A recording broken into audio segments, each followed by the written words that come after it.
Happy Friday, Brian Manning here. First of all, ninth annual Fall Fiesta coming up Saturday, November 11th. Help us raise money for Conscious Alliance. They're a really great local food bank nonprofit. We have some incredible live music, catered by McDivitt Tacos, all you can eat, open bar. I don't know what more you could want. It's going to be amazing. Come on out.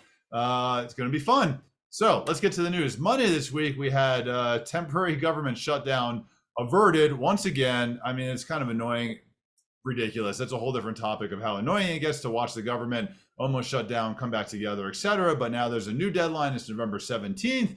You know, it's really not a good thing. Seeing government shut down is not great. I hope they can get their act together. It just seems like there's always bickering, regardless of the party line of the political party. There's always bickering. I just hope they can get their act together and let's just move forward past this, because November 17th is going to come up very quickly and we'll have to wait and see what happens then. We also got some feedback from UBS Bank.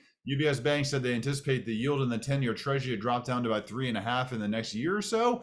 That's really good news. It's a good anticipation because mortgage rates move with that 10-year treasury yield. So if the yield came down to 3.5, that means the mortgage rates are moving lower. So general consensus is we should see mortgage rates move lower in the future.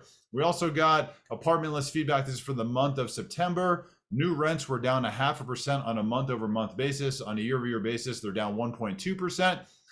Renewals are going up at 4.5%. This is really important to see because in the consumer price index and the PCE, the personal consumption expenditure, both of those gauges of inflation take shelter costs into account. It's a lagging thing. We've talked about this over and over and over. It lags by 12 to 16 months. So seeing the rents continue to come down will have further positive impact on inflation. Tuesdays, we got the JOLTS report. This is a job opening and labor reports. This tells us about job openings across the country. It says there's 9.6 million job openings. It was higher than expected. The challenge with this report is it's difficult to know how many of the job openings are posted in multiple markets. Now that we have so many work from home people, it's hard to know exactly what the numbers are there, but it was up and the markets didn't love that.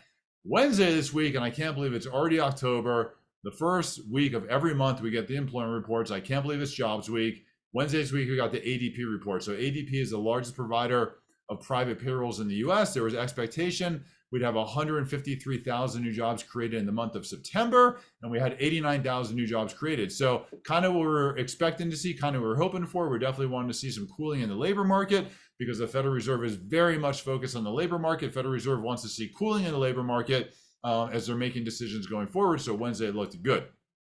We also got oil prices. Oil prices at their high were about $95 a barrel. They've come down to about $83 a barrel. This is good because this eases inflationary pressures as well. All of us know when you go to the pump and you fill up your car, for all of us that have petrol cars, you're definitely seeing gas prices higher. So seeing a reduction in oil costs is definitely good.